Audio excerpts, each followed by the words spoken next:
Bonjour les amis, content de vous retrouver sur Passion Autosport du Var. Comme c'est écrit derrière, on est au Driving Center, au Paul Ricard. Aujourd'hui, on reçoit Samuel, notre invité, qui va nous présenter une japonaise, la 240Z. Celle-ci, elle est un peu énervée et tout ça, c'est pour vous dans Passion Autosport du Var.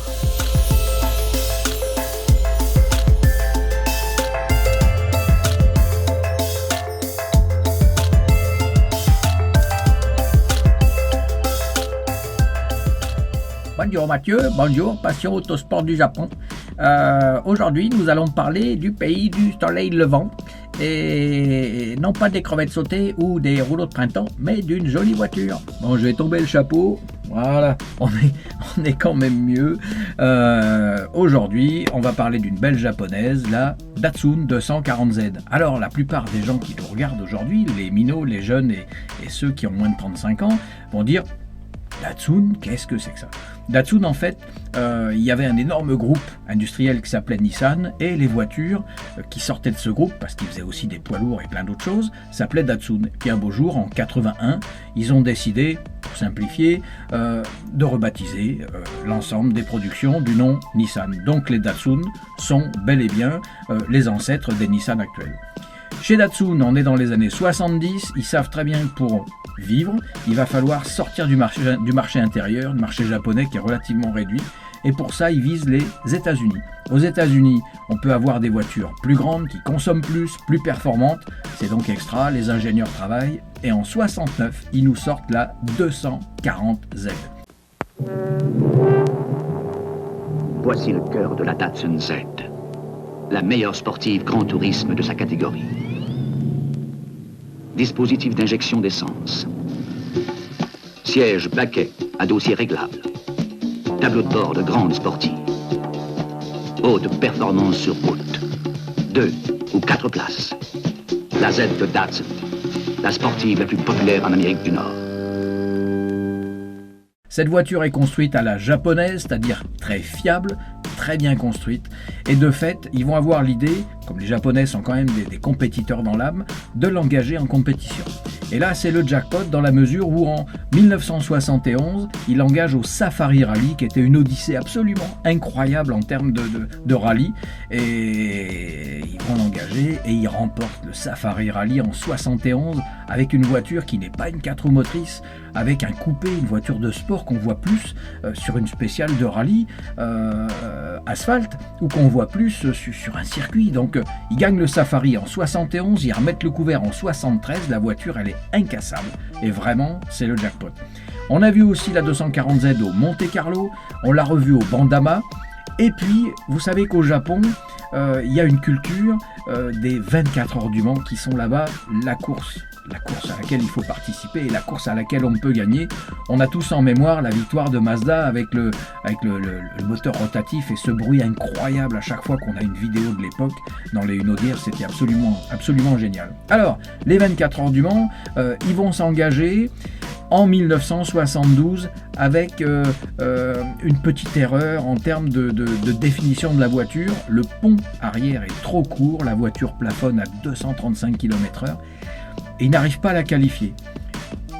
Comme de toute façon, à chaque fois qu'on échoue, on apprend quelque chose. Ils vont revenir en 75 et il faut savoir qu'à cette époque, Datsun travaillait sur des autos, il y a un service course. Et là, c'est un peu obscur, c'est assez amusant parce qu'on voit des voitures avec les mêmes plaques d'immatriculation qui font un coup du rallye, un coup du circuit. L'histoire est un peu compliquée, mais ça planche, ça travaille même l'aérodynamisme dans la mesure où chez Datsun, on fabrique on conçoit le J-Nose qui est donc un nez beaucoup plus aérodynamique. Et en 1975, tout ça arrive aux 24 heures en disant cette fois-ci, c'est la bonne. 75, il qualifie la voiture et tenez-vous bien, il termine les 24 heures du Mans à la 26e place.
les amateurs de cette Odyssée des 24 heures du Mans, je vous encourage à consulter un forum qui est très bien fait, qui s'appelle le Forum Autodiva, avec un post très complet sur la participation aux 24 heures du Mans, notamment la dernière année. Bon, c'était une expérience malheureuse la dernière année, mais ça fait partie de l'Odyssée de ce modèle.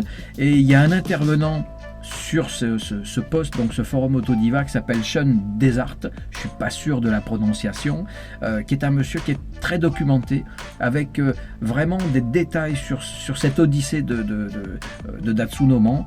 Et on a eu l'occasion, sous nos pseudos respectifs, d'échanger des éléments, et ça mérite une bonne lecture si vous êtes amateur du modèle. Pour l'instant, on va rencontrer Samuel qui est propriétaire d'une belle 240Z qui est soigneusement affûtée, qui est toujours à l'affût de modifications à venir pour faire qu'elle marche encore mieux. Il y a des projets, la voiture est belle, elle est presque aboutie, mais voilà, vous savez, dès qu'on a le nez sous le capot, on cherche toujours le prochain cheval, qui est toujours celui qu'on aimerait attraper. Et la voiture est belle, elle est bien construite, vous verrez, elle est soigneusement affûtée, c'est une jolie voiture.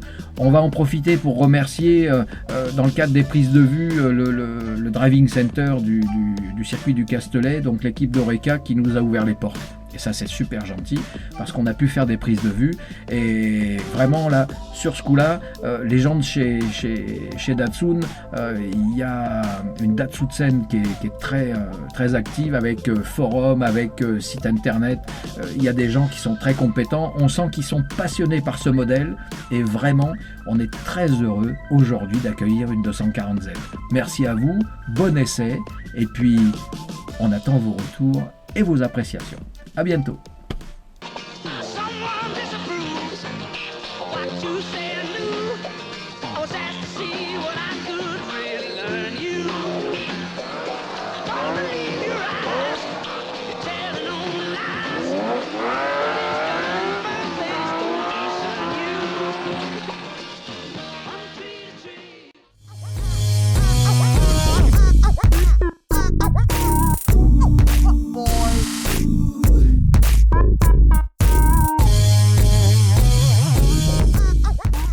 Salut Samuel. Salut. Comment va? Et toi? Bah écoute, le beau temps aujourd'hui. C'est clair. Il n'y a rien de mieux pour faire une belle journée circuit. Il n'y a pas photo, voilà. Alors, là, il fait trop beau. On est sur le Driving Center, ouais, au Paul Ricard. C'est ça. Une journée organisée par Oreca. Et là, tu nous sors un beau plat de sushi. On peut dire ça, ouais. La japonaise dans toute sa splendeur, la Nissan 240Z. Ouais. Alors, il est où ce petit fil conducteur qui t'a attiré vers la japonaise? En fait, à la base, j'étais plus attiré par l'ancienne au tout début, sans forcément être attiré par la japonaise. Et bon, comme beaucoup, je recherchais une voiture qui donne des sensations sans me faire taper le permis. Ouais. Voilà, donc je me suis rapatrié sur de l'ancienne. Et en fouinant un peu sur le net, j'ai regardé un peu tout ce qui se faisait. La japonaise ancienne, niveau design, m'attirait beaucoup plus que ce que faisait le reste. Et je suis tombé sur des photos des 240Z. Et là, gros coup de foudre quoi. Le coup de cœur. Le gros coup de foudre, gros coup de cœur.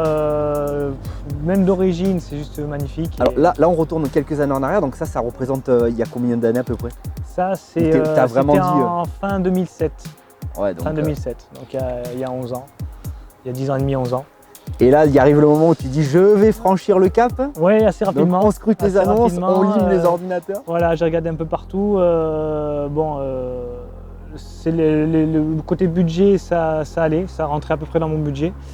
Et bon, je cherchais surtout une voiture prête à rouler, que j'ai pas trop de choses à faire dessus, parce que c'était pas un projet pour rouler un an après, quoi. C'est vraiment, je voulais vraiment rouler de suite. Et en fouinant sur internet, 7e page sur Google, donc j'ai quand même pas mal fouiné. 7e page sur Google, je suis tombé sur l'annonce de celle-ci en Belgique. Et donc là, je me suis dit, bon allez, on saute le pas. Donc là, tu vas la voir ou tu fais par de l'import? Là, d'abord, j'ai téléphoné. J'ai téléphoné au gars et, pour prise de renseignements, savoir le véhicule, etc., si c'était en condition déjà de rouler.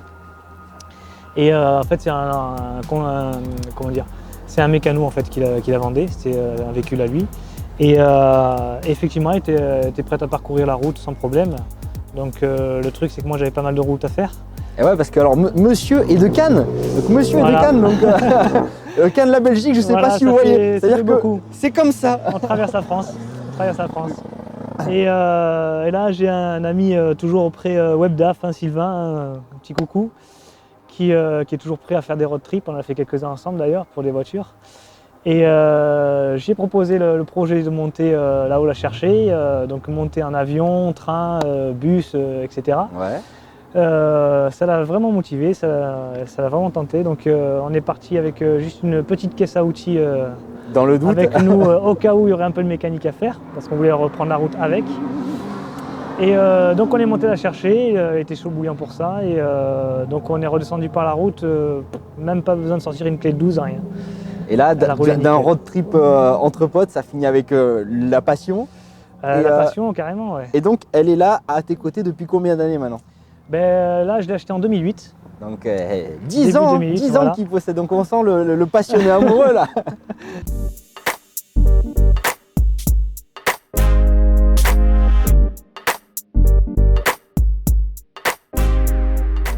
Alors là, je vous présente donc ma 240Z de 73. Donc, on a en priorité allégé la caisse avec donc toute plein de parties en fibre, pare-choc, capot, malle arrière, tout ça. Les rétros qui sont à la JDM, parce que j'aimais bien le look. Avant c'est sur les portières, on les a passés sur les ailes, façon la japonaise. Au niveau du freinage, on a donc des Wilwood 4 pistons, Wilwood Light. Donc, parce que les freins d'origine, clairement, suffisent pas, même d'origine, à stopper la machine. Et au niveau de la couleur, donc j'ai choisi un biton qui rappelle les Big Sam de piste, ou même celle de rallye, qui était en biton comme ça, marron et rouge orangé. Mais bon, je voulais pas faire une réplique, donc je l'ai un petit peu personnalisé, avec le liseré noir notamment à la place du liseré blanc. Derrière, on a donc comme devant un allègement oblige, pare-choc en fibre et la malle arrière en fibre pour gagner un maximum de poids. Vitre aussi en macrolon. Échappement, donc ligne complète de chez Z-Story, full inox, donc qui donne un assez bon son, vous pourrez en juger tout à l'heure. Et je voudrais rajouter un petit mot au niveau de mon père. Donc voilà, la voiture, j'ai dédicacé à mon père. Parce qu'en fait, quand je l'avais, il était encore parmi nous. Et avant qu'elle soit terminée, qu'elle sorte de préparation, il est parti et il n'a même pas pu l'avoir fini, quoi. Donc, petite dédicace à mon père là-dessus. Voilà. Donc, au niveau de l'intérieur, ça a été la première chose que j'ai fait, c'est de vider la caisse complètement. Donc, retirer la moquette, tout ça, pour voir si la caisse était bien saine. Effectivement, c'est le cas. Donc on peut voir donc les manos, tout le nécessaire, hein, température, pression d'huile, température d'eau, tout ça. Le compteur de vitesse qui est en miles et km/h. Parce qu'en fait, d'après ce que j'ai pu voir, cette voiture, je pense, vient des États-Unis à la base. Petite anecdote, ticket de cinéma en plein air dans le pare-soleil qui était resté dedans de l'époque. Donc ça, j'ai gardé, bien sûr. Sinon, à part ça, voilà, vider un maximum. On a donc installé des baquets de marque Corbeau qui sont les plus légers que j'ai pu trouver. Pas forcément super confortables, mais qui englobent vraiment bien et qui tiennent vraiment bien. Avec ça, couplé donc avec des harnais 5 points. Cinquième point vraiment important, parce qu'avec un freinage aussi puissant, il faut quand même éviter de passer le cul en avant sous la ceinture, ce qui m'est arrivé une fois quand j'avais oublié de mettre le 5e point. J'avais eu la flemme et sur un gros freinage, je me suis retrouvé à glisser dessous. Donc assez important. Au niveau de l'arrière, donc on a déplacé la batterie à l'arrière pour la répartition des poids. Barre anti-rapprochement bien sûr, devant, derrière, demi-arceau, pardon, parce que le complet, je ne fais pas non plus des compétitions, donc pas vraiment nécessaire, juste pour en cas de tonneau. Et pas de galette bien sûr, ça fait du poids. Et dans les virages, quand la roue elle tape, c'est pas top, ça déstabilise le véhicule. Alors là, donc on a le moteur, pas d'origine, mais dans la lignée des Z. Donc c'est le 2,8 litres à la place du 2,4 litres qu'on a préparé donc avec rampe de 3 carbu Weber 45 double corps à la place des 2 SU d'origine. Et en fait complètement préparé, piston bielle forgé et j'en passe, parce qu'on ne va pas faire la liste qui est bien assez longue. Donc pour développer 100 chevaux de plus qu'à l'origine, sans aucun turbo et ni compresseur, c'est pas mal.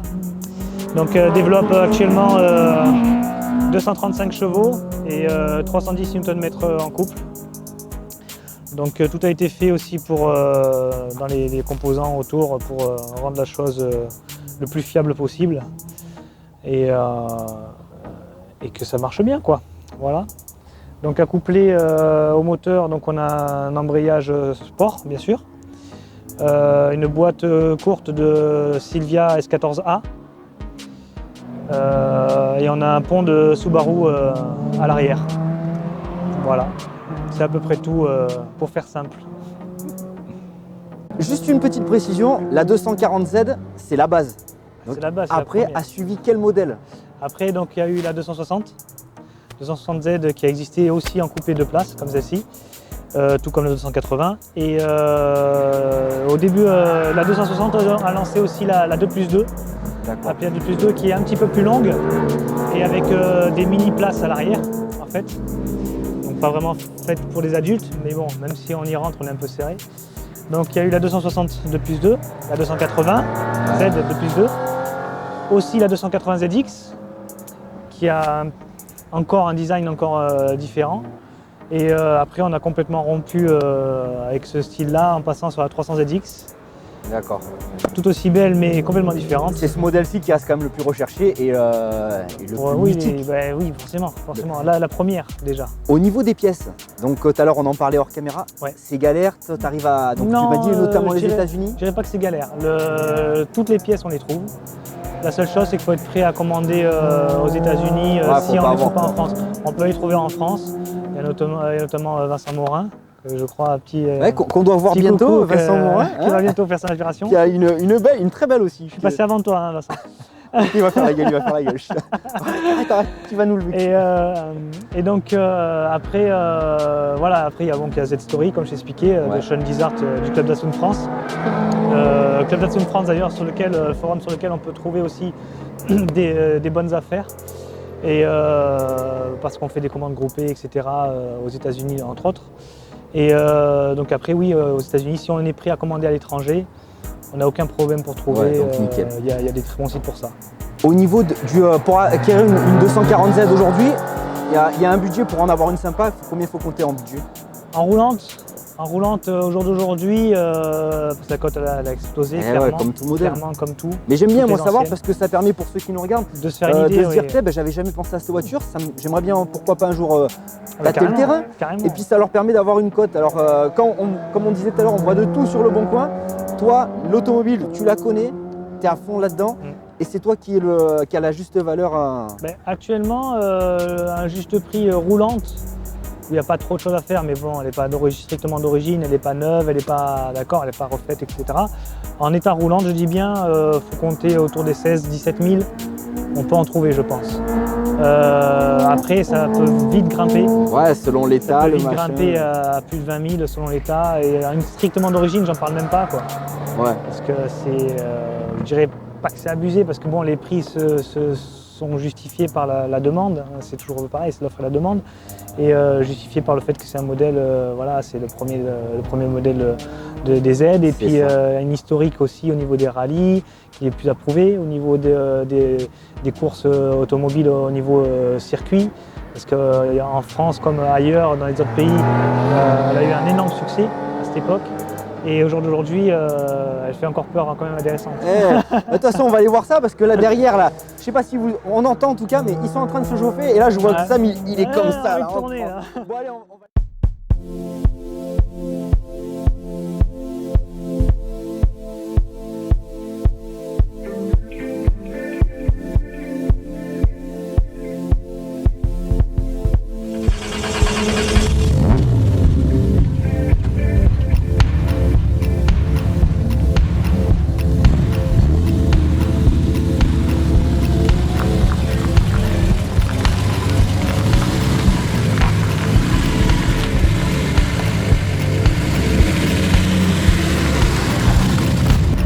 Ah bah on va la tester cette 240Z, qu'est-ce que t'en penses? Moi je pense pas, moi je conduis.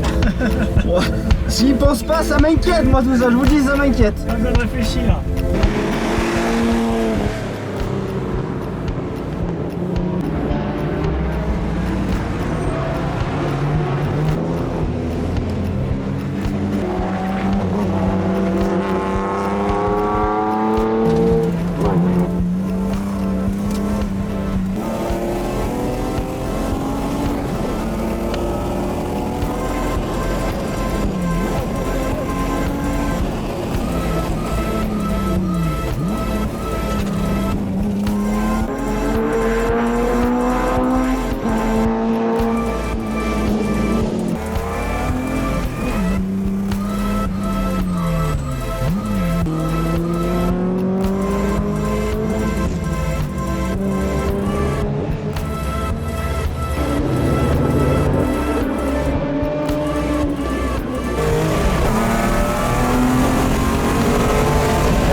C'est trop bon.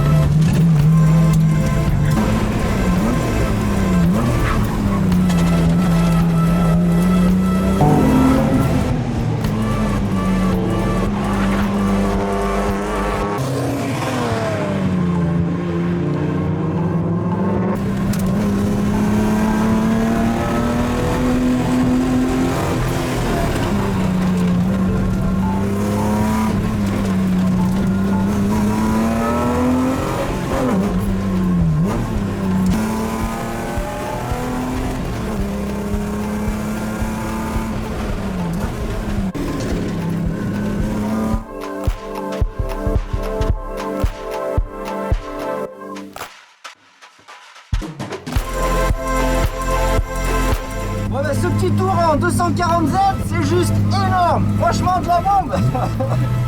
Ouais, si ça t'a plu, c'est cool. Merci mon poteau. Merci à toi, ça m'a fait plaisir. Tu reviens quand tu veux.